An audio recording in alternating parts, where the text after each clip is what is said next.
Bonsoir, bienvenue sur Allo Finance, 7e séance consécutive de baisse à Paris.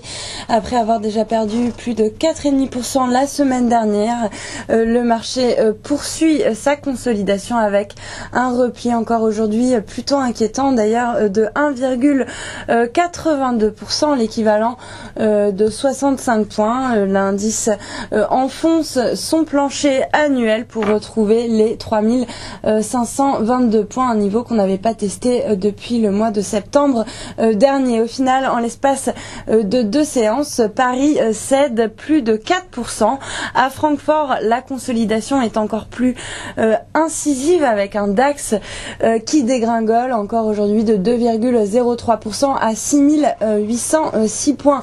Quant à Milan, la bourse italienne chute de 2,66% et puis dans son sillage, Madrid consolidé également de 1,9%. Alors, si le plafond de la dette devrait être voté par le Sénat incessamment sous peu, c'est désormais la faiblesse de l'économie américaine qui inquiète les investisseurs. Il faut dire que les signaux sont au rouge vif avec une croissance ultra décevante sur le deuxième trimestre, un ISM moribond publié hier et des chiffres sur l'emploi à venir, donc pour la fin de semaine que les investisseurs attendent avec une certaine fébrilité.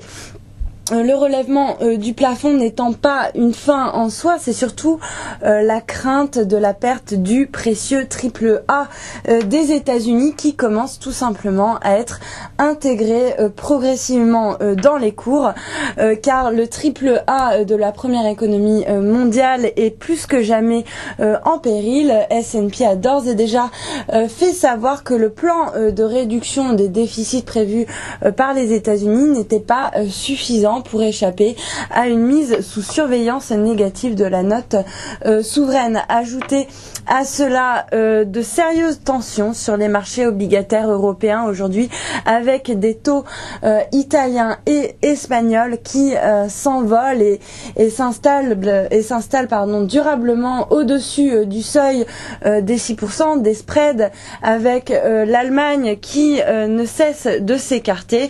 La crise des dettes souveraines en Europe est donc loin d'être terminée. Elle pourrait même considérablement s'aggraver si la crise de défiance des investisseurs et les turbulences ne se propageaient à l'Italie ou encore à l'Espagne, deux poids lourds qui pèsent dans la zone euro.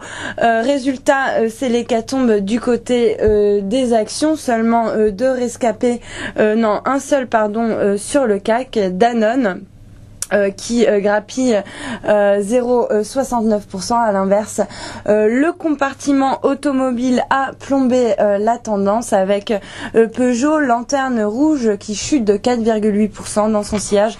Renault abandonné 4,64%. Et puis du côté des équipementiers, on avait Faurecia qui s'effondre de 7,33%.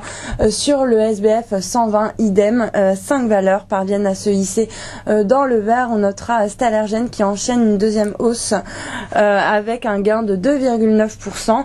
A contrario, Apram plongé de 9,18% sur le SBF 120.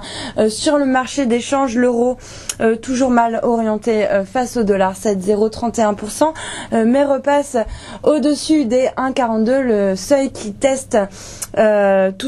a testé tout au long de la séance. Il s'échange actuellement à 1,4215, donc face au billet vert. Par contre, il creuse ses pertes face au yen à 109,63, donc en repli de 0,9%. Et puis l'euro enchaîne également un record de faiblesse face au franc suisse, en chutant de près de 2% pour se négocier à 1,0971. Alors depuis quelques semaines maintenant, ce sont vraiment le yen et le franc suisse qui se taillent la part du lion sur le marché d'échange. Le billet vert, lui, cède 0,27%, donc face à la monnaie nippone à 77,12. Du côté du pétrole, le WTI abandonne 0,18% à 94,72, tandis que le Brent lui aussi est en baisse de 0,34% à 116,42. Et puis pour terminer, l'once d'or qui elle profite à nouveau de la tension sur les marchés pour inscrire un nouveau record absolu à 1641 $ l'once, soit une hausse de 1,21%.